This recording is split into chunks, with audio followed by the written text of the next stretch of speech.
waiting and watching, and that's what we're doing. You know, we see Trump saying 2 weeks, 2 weeks, 2 weeks, and we'll have to see what really happens.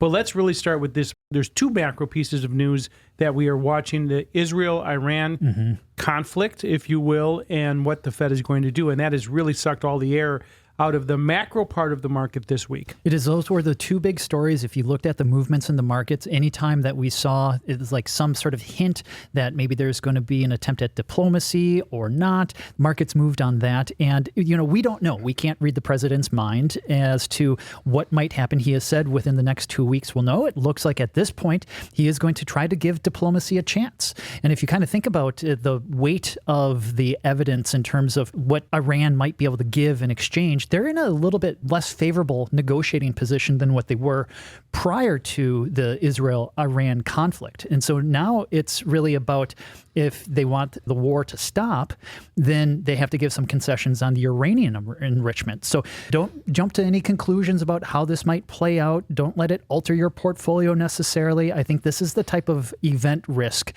where you just kind of have to ride through it. It's not something you really want to try to trade. That's exactly right. So let's talk about event risk, and we've talked about this for a long time. You really can't adjust your portfolio. There's all kinds of risks. Yeah. Right. You really can't adjust it for event risk unless it changes the macro picture. Right. I think that's a fair way to put it. But as you pointed out, John Lennon said, give peace a chance. Right. But there's an economic avenue here, too. And that, of course, that's the way Trump is going to try to play this.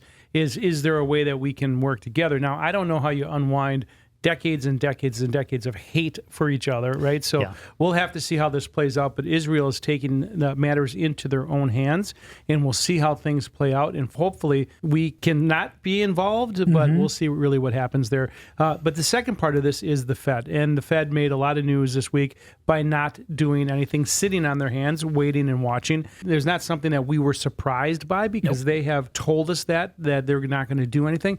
But there are now Fed chairmen starting to push forward for a rate change, but the dot plot does not say that. That's right. When we look at those dot plots, or as you have called them, the dart plot, because it really is about kind of throwing darts at a wall as far as the conviction they have in their forecast. And actually, Chair Powell kind of mentioned that during his press conference, is that don't put a lot of weight on these projections, because he said that really the consensus around the table was one of, there's a lot of uncertainty.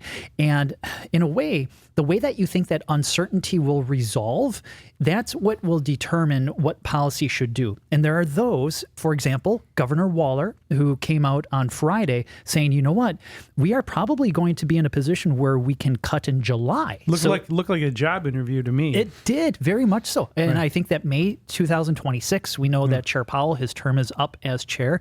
President Trump is going to be able to nominate a new Fed chair. And I would not be surprised if Waller is in the running for that. There are, I think, some very good candidates. I'm not really worried about who's going to be the next Fed chair. But I am very sympathetic to Chair Waller's views that, you know what, originally, the Fed was thinking that inflation would accelerate faster than growth would slow.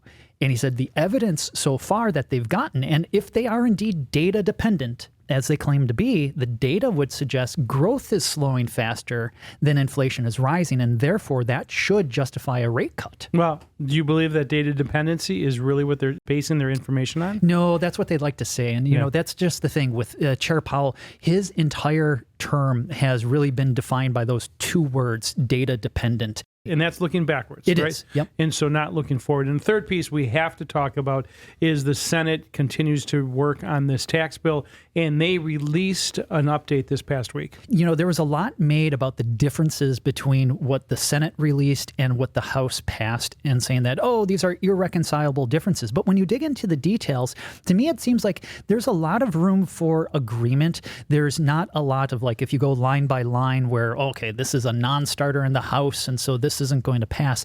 There is a difference in terms of, let's say, on the SALT tax, so the state and local tax deduction. We know that in the House, they wanted a certain number. The Senate, they want a different number. Some of the provisions, the House wanted temporary. The Senate wanted to make them permanent. And in my mind, I look at those and it's like, well, there's not a real fundamental set of disagreements where they're not going to be able to get this done.